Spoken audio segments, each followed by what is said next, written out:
Junior golfers of all levels should definitely be playing in the Borck Junior Golf Championship because, quite simply, there's no other tournament like it. You get to play absolutely amazing courses, you get to compete against some of your good friends and meet new friends, and if you win, you get one of these. It might be one of the most unique tournaments in the country, A, for longevity, because it's 40 years coming up, and B, it involves young men and young women. They get exposed to tournament golf at an early age, and they play country clubs, we play municipal courses, and if they're lucky enough to play for a number of years, they might be able to see 5 or 6 courses that they normally wouldn't get to play. And the entry fee is great. It's free. The kids don't pay for anything the entire week. Their parents and guests can come to the dinner for a very minimal cost. There's no profit made on it. This is not about making money. This is truly about giving back to the game and making this wonderful experience for families that will last a lifetime. In addition to 3 days of championship golf, the tournament is known for its banquet and luncheon. The banquet has been a fixture in the tournament from the beginning, and it's one of the few opportunities, particularly today, for a young man to come up here and to put on a tie for the evening. You don't see that too often. It's something like that that you know, gives us an opportunity to really look upon it as the sportsmanship of the game, the quality of the people who are around the game of golf, and I'd like to say the quality of the people who have been involved in the foundation from inception.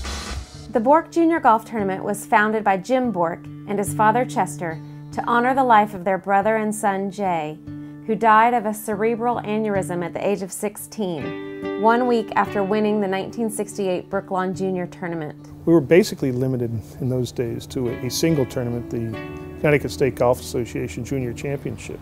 And the tournaments that were around were few, and they weren't terribly well run.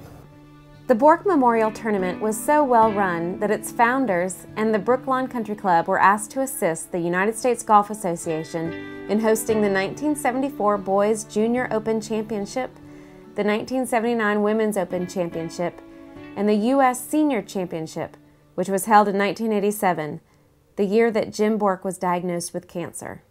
When he was diagnosed with cancer, we all thought he would, because of his youth, would be able to lick it, and he did fight it courageously.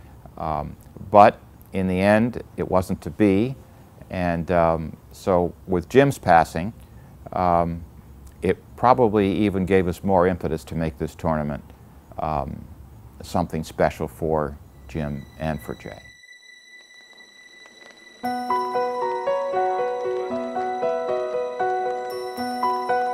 The tournament was enormously important to Jim, and I think it was through his efforts that we were able to in part gain the reputation that the tournament is able to achieve over the years. He devoted a lot of time and energy, and I think he looked forward to it as much as many of the kids did each year. What is this, the 15th? How many years now? This is 17. 17 years, my goodness. Jim would encourage the kids, and it wasn't just about making the cut or shooting a good score. It was truly about being compassionate, being a good friend, reaching out to those in need. One way the Borck Junior Golf Tournament reaches out is through the Borck Memorial Scholarship. Each year, the scholarship is awarded to a student who has demonstrated community involvement, academic excellence, and a love for the game of golf. Most of the people who have won the scholarships over the years have been players, participants, caddies in golf, and the list is long as far as success stories. We've had people who've gone to some of the finest universities in this country. After his death, a tree was planted on the 16th fairway for Jim Borck, right next to the tree that had been planted 20 years earlier for his brother Jay. I think my dad always felt that this tournament was a way of honoring his brother, and in a way I think it was a way of him, a way for my dad Jim to feel close to Jay.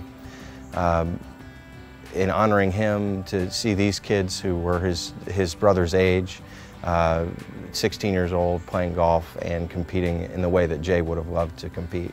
Neither Jim nor Jay reached the age of 50. But the tournament that continues in their memory has been a way to share their enthusiasm for golf with new generations of athletes. The Borck is almost synonymous with summertime golf here in Fairfield County. You see a lot of the same faces over and over again. And to this day, some of my best friends were people that I met while playing in the Borck tournament. Every student that they extend the scholarship to, they're extending Jay and Jim Borck's legacy. So it's something that really makes you feel good, and it makes you want to work harder. There's Jim Borck, and he looks like he's all ready to go here and take care. No, this is the first Jay Borck, Fred, that's been played in the rain. It's the first Jay Borck in 17 years. 17 years that we've had rain in the finals.